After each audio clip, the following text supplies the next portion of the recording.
El verdadero amo de Rusia. ¿Quién es? 21 de agosto de 2024. En la actualidad, en el mundo se difunden dos puntos de vista opuestos sobre el presidente de Rusia. Unos lo odian ferozmente y lo consideran casi un demonio, mientras que otros, por el contrario, lo idolatran y lo consideran un mesías capaz de salvar al mundo. Sin embargo, nos tomaremos la libertad de proponer una tercera versión y mirar lo que está sucediendo en Rusia desde un ángulo diferente. Intentaremos demostrarles, queridos lectores, que una de las opciones anteriores es una cuestión del futuro cercano y que el destino de la humanidad depende de la opción que elija el propio Putin. En la actualidad, una serie de hechos concretos indican que el presidente ruso es solo una figura nominal, mientras que detrás de él se encuentran los verdaderos amos del país, los anticultistas, que están haciendo cosas terribles, empujando a Rusia y al mundo entero al abismo. En este artículo nos limitaremos a presentarles los hechos de lo que está sucediendo en Rusia, y ustedes mismos decidirán si Putin ha perdido el control de la situación y se encuentra bajo la influencia de los arquitectos de la conciencia, o si, como exoficial de inteligencia, está jugando un juego oculto para identificar agentes de influencia en su entorno y asestar un golpe aplastante a los verdaderos enemigos de Rusia y de toda la humanidad. El resultado de este juego de maestros lo veremos muy pronto. Por muy descabellado que parezca, esta lucha se puede llamar agente de la KGB contra Hidra de la KGB. El concepto de Hidra de la KGB fue introducido por el Dr. Egon Cholakian en su discurso Guerra no declarada. Estados Unidos está bajo ataque. En este video, Egon Cholakian presentó por primera vez el concepto de KGB Hidra. Vayamos por partes. Muchos observan que Putin siempre presta gran atención a la legitimidad de todas sus decisiones. Se remite necesariamente a las normas del derecho internacional y a la legislación rusa. No vamos a juzgar por qué es tan escrupuloso, tal vez sea consecuencia de su formación jurídica, pero el hecho es que si en Rusia no hay una ley que le haga falta, sin duda se aprobará. Por cierto, lo que Putin planea exactamente se puede deducir de las iniciativas que propone a la Duma estatal y al Consejo de la Federación. Desde el comienzo de su actividad como presidente de Rusia, hizo mucho por mantener un nuevo marco legislativo que fortaleciera las garantías de independencia de los jueces, lo que más tarde le dio el derecho de afirmar siempre: el poder judicial es un poder independiente que está más allá del control del presidente. Estamos totalmente de acuerdo con esta declaración de Putin.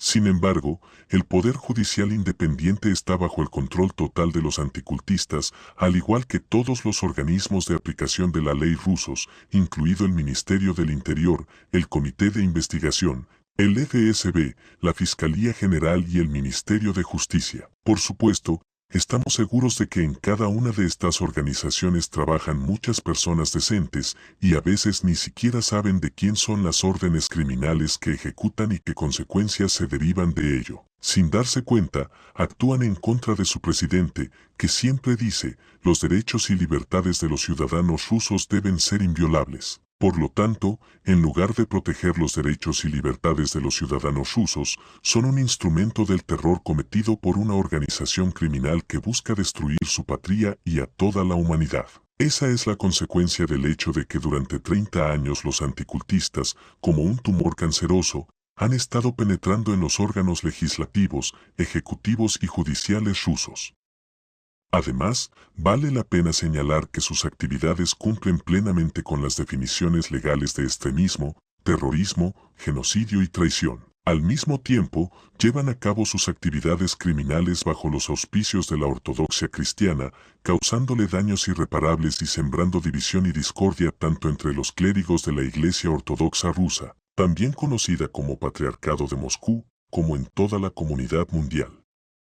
Esto es lo que vamos a discutir a continuación. Los anticultistas llaman a los nuevos movimientos religiosos inofensivos, cuyos seguidores no suelen cometer ni siquiera infracciones administrativas, sectas destructivas y sectas totalitarias, aunque en la legislación rusa no existen tales conceptos legales. Incluso el principal anticultista ruso, Alexander Dworkin, dijo: hace 22 años, cuando empecé a ocuparme de las sectas, dije: ya está. Debemos introducir urgentemente el término legal de secta, para resolver de alguna manera este problema. Pero luego me di cuenta de que eso definitivamente no debe hacerse en la situación actual, porque si introducimos el término legal de secta, mañana, pasado mañana los tribunales se verán inundados de demandas de esas mismas sectas que dirán: ahora deben demostrar que somos una secta y mostrar a todos las pruebas de esa definición. Demuestren que cumplimos con esa definición y la mayoría de esas demandas terminarán en nuestra derrota. Después de una decisión judicial pertinente, ya no podremos usar el nombre de sectas para varios tipos de esas organizaciones, las más siniestras y desagradables. Extracto del documental The Impact, donde Dworkin dice que no se debe introducir el término legal secta. Como bien se dice en el documental The Impact, la definición de los términos secta y culto en la ley restringiría automáticamente su uso injustificado, lo que a su vez privaría a los anticultistas de su principal herramienta, que representa un punto de partida para posteriores acciones ilegales. Cabe mencionar que los anticultistas no se basan en leyes para sus actividades, simplemente no les importan las leyes. Siempre se basan en la famosa fórmula romana y en juicios basados en la opinión pública. Sin embargo, la opinión pública puede ser mucho más peligrosa que una decisión judicial. Si los extremistas religiosos no pueden atacar a sus víctimas en los tribunales, las atacarán mediante el segundo método, manipulando la opinión pública a través de los medios de comunicación. Como dijo una vez Massimo Introvigne, cuando los extremistas religiosos empiezan a trabajar, vemos un movimiento que parece muy lento, y tal vez no nos preocupemos demasiado porque, bueno, publicaron un par de artículos en los medios, hicieron la película, hicieron la caricatura, no es gran cosa. La intolerancia es peligrosa, tal vez, no por lo que es hoy, sino por lo que generará mañana. Massimo Introvigne, fundador y director general del Centro de Estudios sobre Nuevas Religiones, CESNUR, examina los nuevos movimientos religiosos y se opone al movimiento anticultos. Sergei Ivanenko, un conocido erudito religioso ruso y doctor en filosofía, que ha estado estudiando las religiones profesionalmente durante más de 35 años, también escribe de manera muy interesante sobre los métodos utilizados por los anticultistas. Compiló el primer directorio de organizaciones religiosas en Rusia y es autor de 15 libros y más de 130 artículos sobre estudios religiosos. Sus obras se distinguen por su precisión y presentación clara y accesible. He aquí un extracto de su libro El anticultismo ordinario. Los destinatarios principales y el público objetivo de los anticultistas son las autoridades estatales, los organismos encargados de hacer cumplir la ley y los medios de comunicación. Los objetivos prioritarios de los anticultistas son fomentar la intolerancia en la sociedad hacia los nuevos movimientos religiosos, sectas, inducir a los cuerpos legislativos a adoptar leyes anticultos y obligar a los organismos policiales y judiciales a reprimir las actividades de los cultos. Además de Massimo Introvigne y Sergei Ivanenko, un gran número de personas llevan décadas denunciando las actividades de los anticultistas en Rusia y advirtiendo a la sociedad sobre la amenaza que suponen. Sin embargo, a pesar de que se dedican a un extremismo evidente, al terrorismo, al genocidio y al nazismo, por alguna razón los anticultistas siempre se libran del castigo. Después de leer este artículo, comprenderá cómo se las arreglan para salirse con la suya. En primer lugar, deberíamos centrarnos en Alexander Dworkin, el principal anticultista de Rusia, fundador y creador del sitio web del Centro Ireneo de León y de Racirs. Alexander Dworkin. De hecho, la página web del Centro de Estudios Religiosos en nombre del Hierro Mártir Ireneo de León es una lista negra de individuos y organizaciones que las fuerzas del orden tienen como objetivo exterminar. Exactamente lo mismo llevó a cabo en la Alemania nazi el centro apologético dirigido por Walter Künneth, que cooperó con la Gestapo. Esto no es una coincidencia, ya que Dworkin es un discípulo favorito de un seguidor de Künneth. Puede aprender más sobre esta sucesión en el documental The Impact. En cuanto a Racirs, es una red de afiliados ubicados en todas las regiones de Rusia y que actúa bajo el patrocinio de la Iglesia Ortodoxa Rusa, ROC, y del patriarca Kirill personalmente. Sin embargo, no estamos hablando del patriarca aquí, ya que él también es un peón de aquellos que se mantienen a la sombra de su túnica e implementan sus planes para empujar a Rusia y al mundo democrático entero a un régimen totalitario. En este artículo, vamos a destacar la figura del principal anticultista y sectólogo de Rusia. Solo conociéndolo mejor podrá ver con qué facilidad, con la ayuda de un individuo hábilmente designado, el anticultismo mundial logró enredar a un enorme país con sus agentes de influencia. De esta manera, comprenderá quién tiene el verdadero poder en Rusia hoy en día. Ahora, les presento a Alexander Dworkin.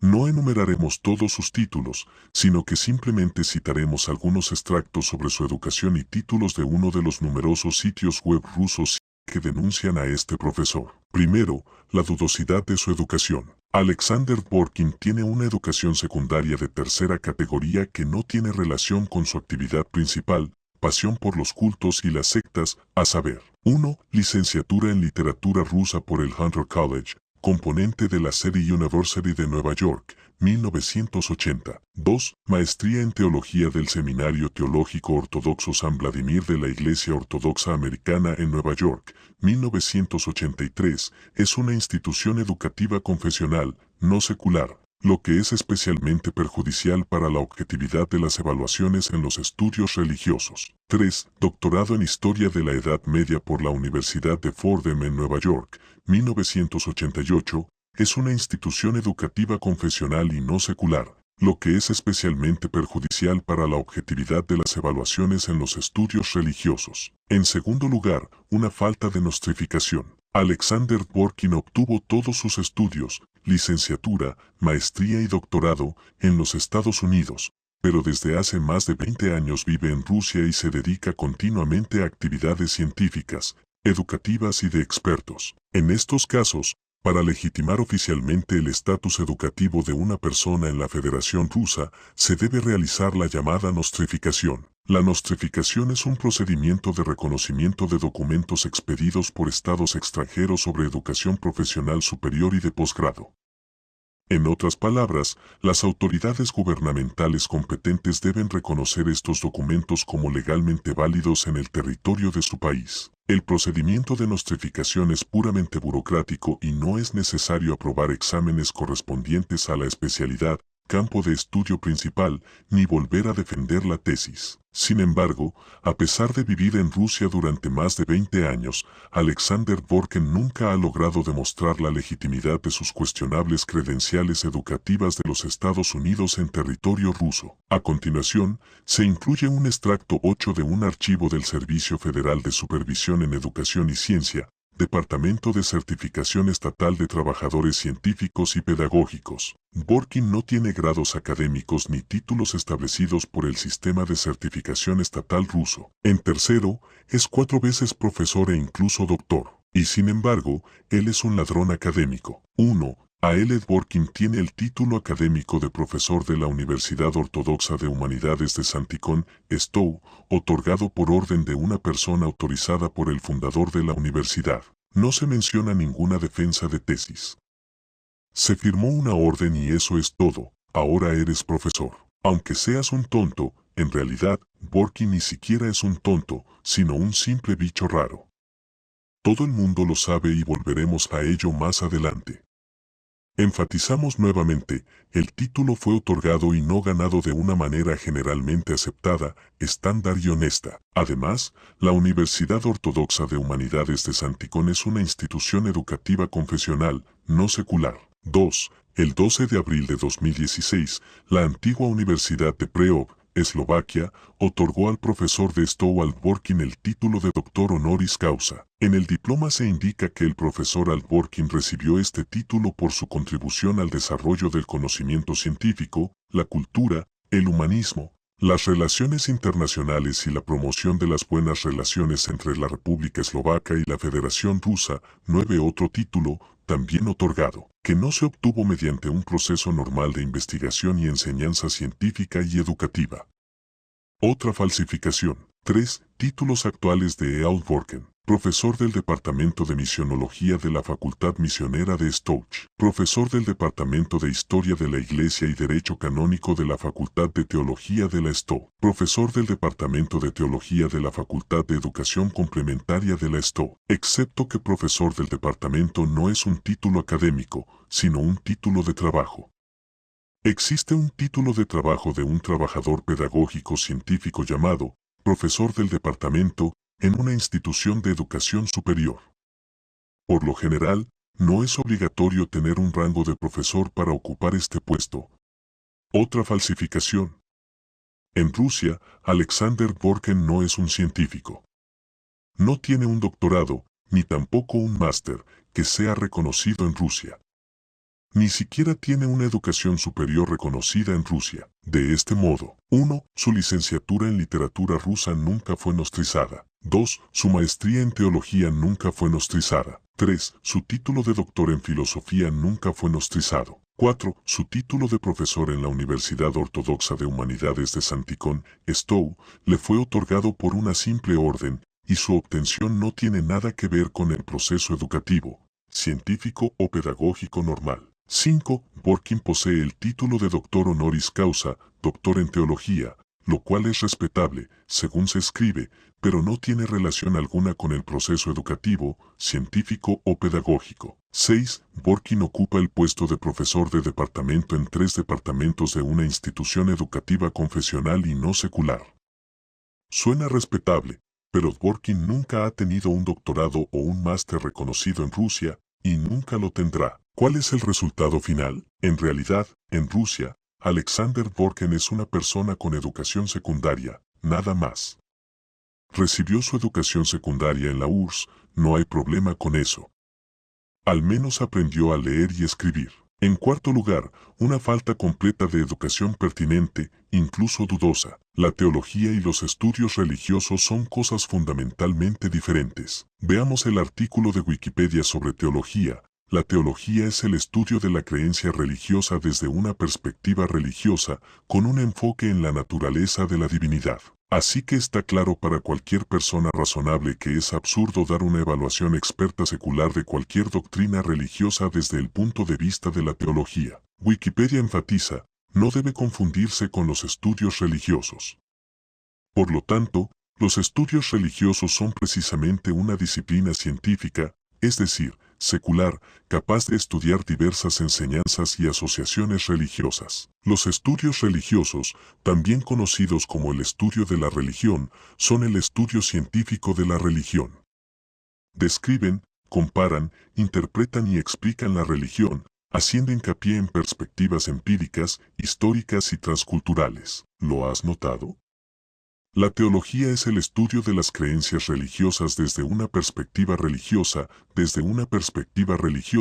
no científica. Mientras tanto, los estudios religiosos son el estudio científico de la religión. Además, la teología puede ayudar a un teólogo a comprender más profundamente su propia tradición religiosa, es decir, una tradición específica, mientras que los estudios religiosos investigan todas las religiones que existieron en el pasado y que existen en la actualidad. ¿Cómo se atreve Alexander Dworkin, con una formación educativa tan dudosa y no fundamental, a dar opiniones expertas sobre asociaciones religiosas? Pregunta el autor del artículo, y creemos que estará de acuerdo con esta pregunta tan legítima.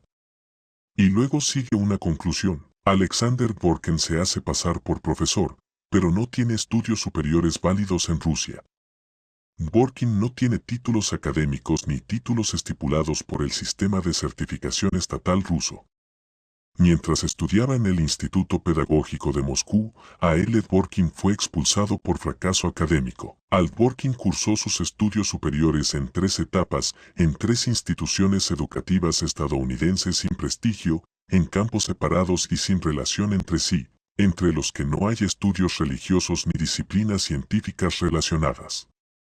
La educación que Dworkin recibió en los Estados Unidos no pasó por la nostrificación en Rusia, un control de cumplimiento de los estándares educativos rusos. Esto sugiere que o bien Dworkin falsificó sus diplomas de educación superior mientras estaba en los Estados Unidos, o bien no los tiene en absoluto. Sin embargo, debido a sus conexiones corruptas, la falta de educación superior y de un título académico válido en Rusia no impide que Dworkin trabaje en 2 organismos gubernamentales a la vez. El bajo nivel educativo de Dworkin y sus tendencias extremistas fueron las razones por las que fue expulsado de la Facultad de Periodismo donde había impartido clases durante algún tiempo. Hemos omitido deliberadamente los juicios evaluativos del autor, en los que expresamente sugiere que Dworkin, a priori, no podría haber recibido esa educación, y mucho menos ese puesto, debido a su diagnóstico médico.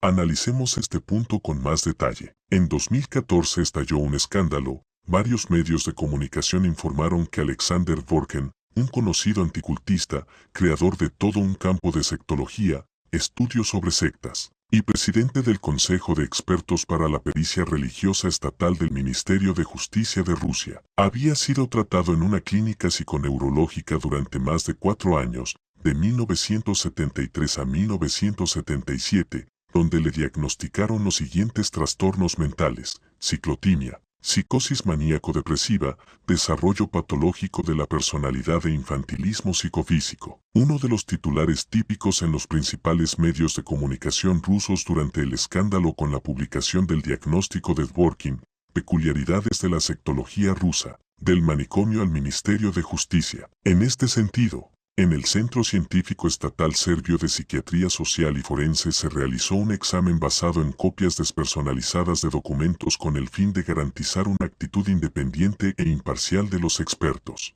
hacia los materiales originales. Historial médico del Hospital Psiquiátrico número 14, donde Dworkin estuvo internado del 26 de marzo al 25 de abril de 1974. En las copias de los documentos presentados para su examen, el nombre completo de Dworkin y otros datos de identificación fueron borrados, por lo que estos datos no afectaron el significado del contenido. Historial médico ambulatorio de la Clínica Psiconeurológica número 3, donde A.L. Dworkin estuvo registrado de 1973 a 1977. De esta manera, los psiquiatras examinaron únicamente datos médicos, sin tener en cuenta a quién se referían específicamente, y dieron sus conclusiones periciales basándose únicamente en los documentos presentados, desde el punto de vista de los registros contenidos en ellos. Las conclusiones son impactantes. El paciente necesita una observación constante por parte de un psiquiatra, visitas a una clínica psiconeurológica al menos una vez cada 2 meses y, si es necesario,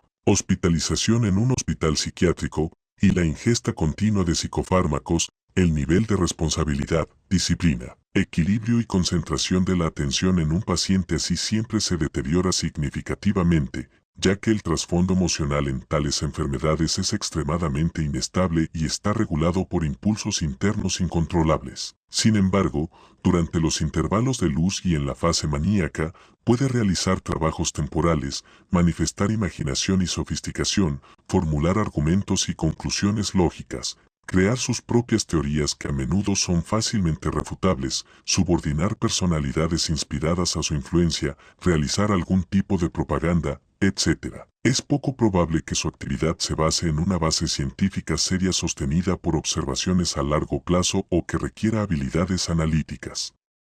Serán más bien juicios superficiales revestidos de una capa brillante y respaldados por un colorido emocional que no es apropiado en su fuerza y modalidad. Así, en términos de actividad política, el individuo examinado puede realizar y ser iniciador de acciones de protesta espontáneas o liderar un movimiento público a su discreción, siendo su organizador e inspirador. El paciente no es elegible para el servicio público y el trabajo en organizaciones e instituciones públicas debido a su incapacidad para mostrar un grado adecuado de responsabilidad, subordinación y diligencia. El individuo examinado definitivamente no tendrá dificultad para tomar una decisión muy importante, pero se basará en sus propias opiniones extremadamente subjetivas. El individuo examinado tampoco puede ser eficiente en ningún tipo de actividad científica en profundidad, aunque no debemos olvidar la tendencia de los pacientes con tales enfermedades a inventar y reformar conceptos que un público no preparado puede considerar como científicamente justificados. Según la experiencia de la práctica psiquiátrica rusa y mundial y la opinión experta de los psiquiatras del Centro Científico Estatal Serbio de Psiquiatría Social y Forense, estos trastornos mentales no se pueden curar por completo. Podéis familiarizaros con estos registros médicos y las conclusiones de los expertos en el artículo Estigmatización, método que conduce al genocidio. Sorprendente, ¿no? Recuerden las conclusiones de esta comisión, les serán útiles para analizar los hechos en profundidad. A continuación, presentamos extractos del dictamen pericial del doctor en Derecho y profesor de la Academia Presidencial de Administración Pública de Rusia, Mikhail Kuznetsov, del 27 de diciembre de 2000. sobre el contenido del libro de Dworkin Sectología. Sectas totalitarias, experiencia de investigación sistemática, presentado por Dworkin como trabajo científico. Gracias a este libro, da conferencias a funcionarios del Ministerio del Interior, del Comité de Investigación, del FSB, Servicio Federal de Seguridad, y aparece como experto en los medios de comunicación, incluida la televisión. Ahora, citemos el análisis del concepto y el contenido del libro de Dworkin Sectología. Sectas totalitarias, experiencia de una investigación sistemática, Nizhny Novgorod, 2000, permite una conclusión inequívoca, desde la perspectiva de los estudios religiosos académicos y la misión cristiana ortodoxa. El libro de Dworkin es completamente inútil. Para los misioneros ortodoxos, los investigadores serios, las fuerzas del orden y otras agencias gubernamentales, esta publicación no tiene ningún interés.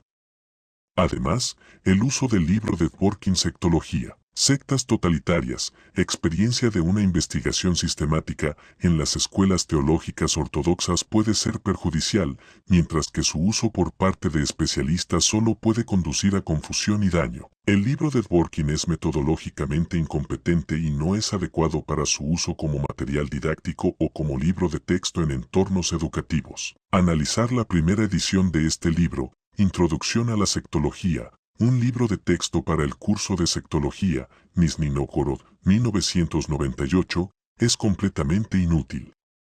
La abundancia de errores semánticos y factuales, como en la sección sobre los testigos de Jehová, etc., y una clasificación totalmente incompetente de sectas, cultos, etc., hicieron inútiles los intentos del autor de crear un libro de texto sobre sectología, que condujo, en cambio, al resultado opuesto. La segunda edición de Dworkin, a la que se refiere con frecuencia como un libro de texto, se titula pretenciosamente Sectología. Sectas totalitarias, experiencia de investigación sistemática, pero, lamentablemente, un análisis del libro no revela ningún enfoque sistemático del material que Dworkin simplemente ha reunido de manera mecánica. La falta de adecuación del libro de Dworkin al contexto ruso se debe principalmente al hecho de que se basa en gran medida en fuentes extranjeras, escritas por otros, y dedica una cantidad inaceptablemente pequeña de espacio al análisis de las actividades de las sectas y cultos en Rusia. Al leer la obra reseñada, uno podría incluso cuestionar la idoneidad de la autoidentificación del autor como un erudito cristiano ortodoxo. El mayor defecto del libro es la confusión del autor y la falta de un enfoque sistemático del tema.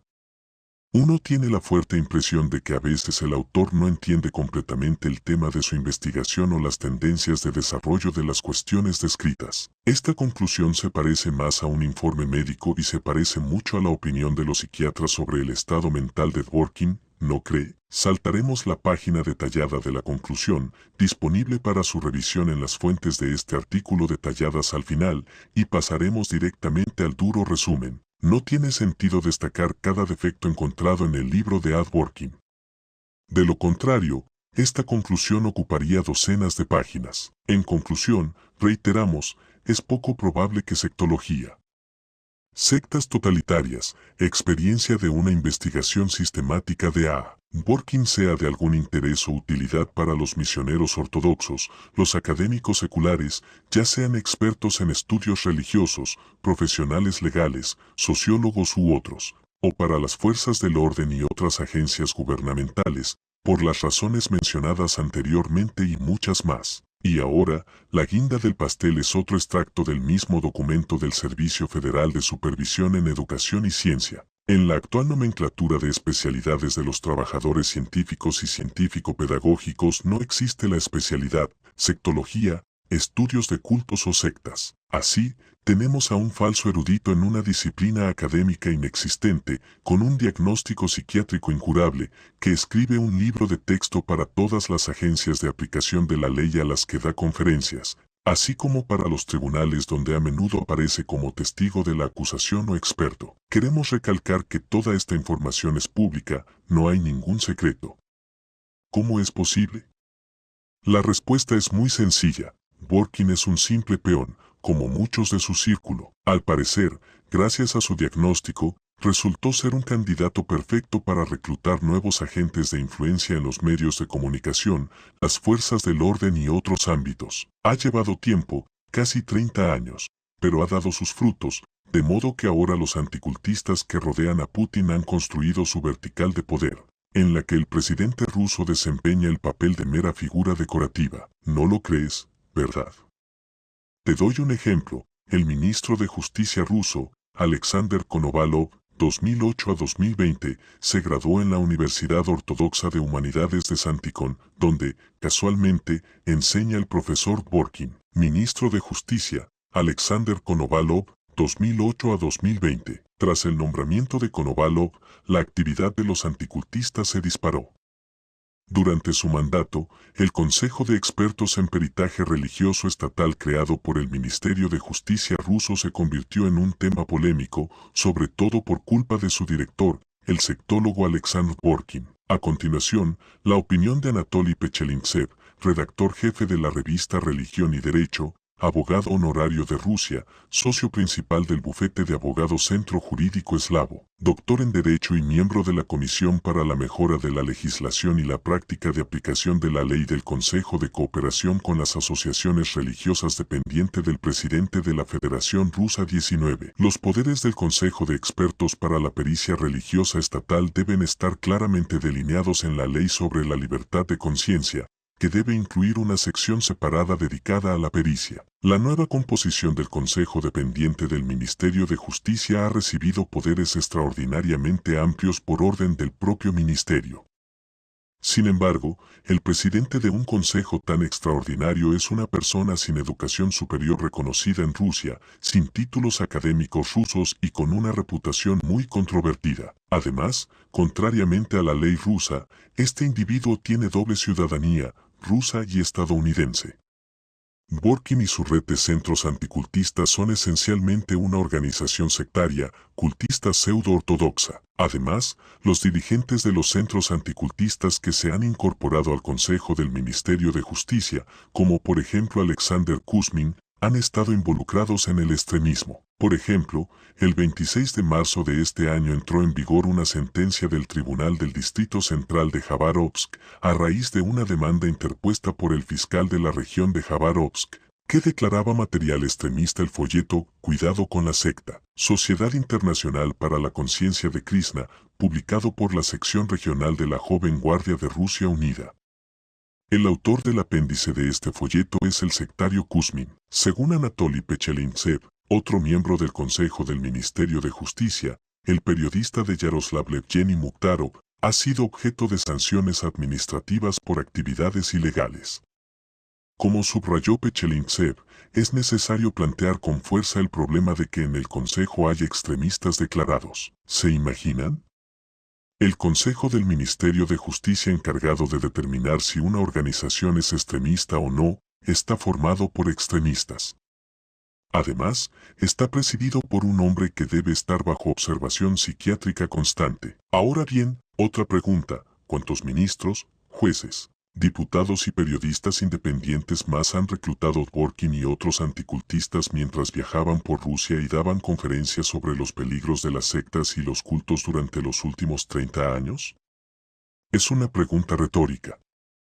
Sin embargo, no es difícil identificarlos a todos. Conocemos a muchos de ellos, aunque solo nos basamos en información disponible públicamente.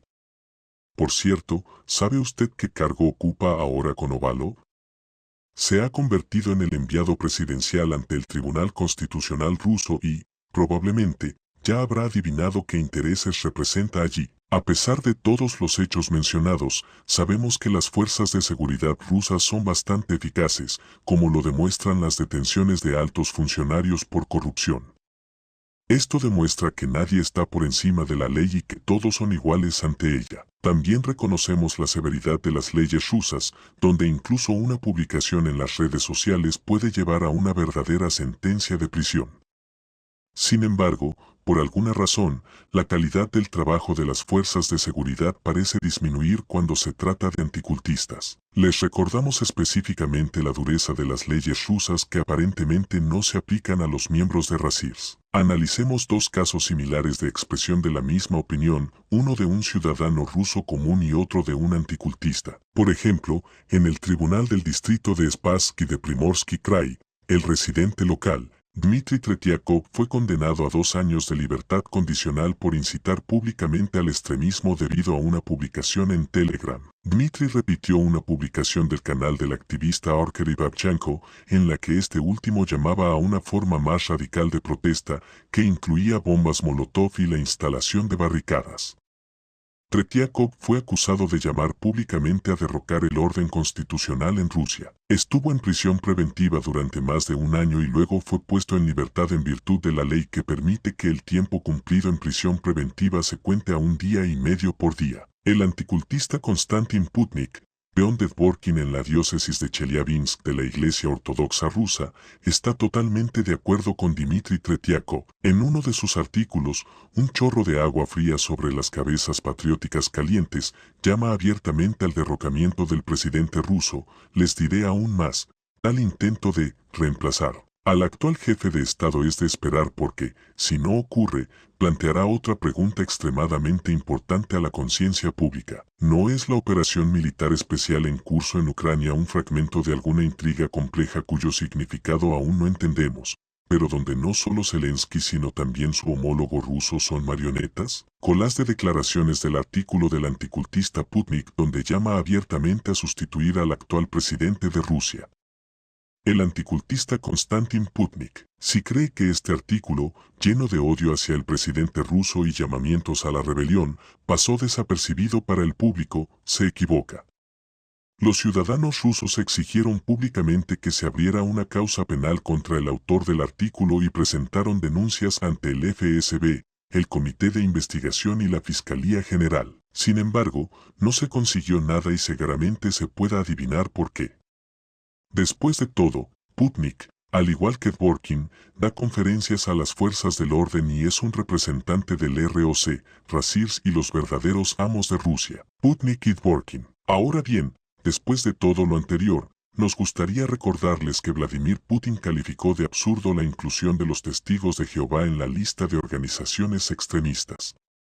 Así lo expresó en una reunión del Consejo Presidencial de Derechos Humanos el 11 de diciembre de 2018. Es cierto que debemos tratar a los representantes de todas las religiones por igual, pero debemos tener en cuenta el país y la sociedad en la que vivimos. Sin embargo, esto no significa en absoluto que debamos incluir a los representantes de las comunidades religiosas en las listas de algunas organizaciones destructivas y mucho menos terroristas. Por supuesto, esto es un completo disparate. Tenemos que analizarlo con cuidado. Estoy de acuerdo con usted en este punto, afirmó Putin. ¿Crees que lo han descubierto?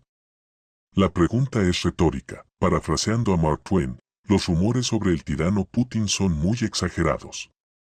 Por cierto, es probable que los mismos anticultistas hayan difundido esos rumores, trasladando la responsabilidad de sus oscuras acciones hacia él. ¿Qué vemos hoy?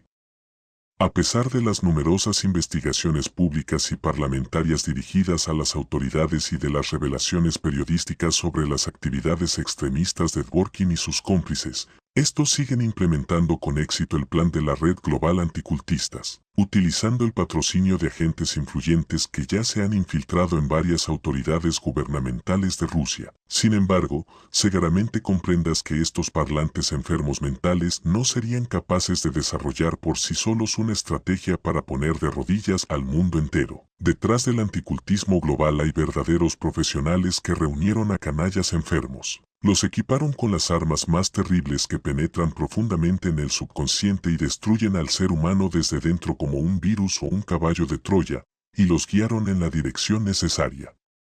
Esos son los enemigos. Créannos, los que están a cargo de todo esto tienen cerebro y una educación decente, pero no son visibles y para toda la humanidad no existen. En cambio, vemos imbéciles e idiotas, gente sin principios, dispuestos a traicionar a su patria, a ponerla de rodillas y a doblegarla ante el nazismo junto con todo el mundo. Estos subordinados son individuos ambiciosos y egoístas que no tienen moral, ni decencia, ni honor. Sin embargo, la debilidad del anticultismo global es que opera en el campo de la información y además a través de individuos corruptos, idiotas y sinvergüenzas. No es un equipo muy fiable, ¿verdad?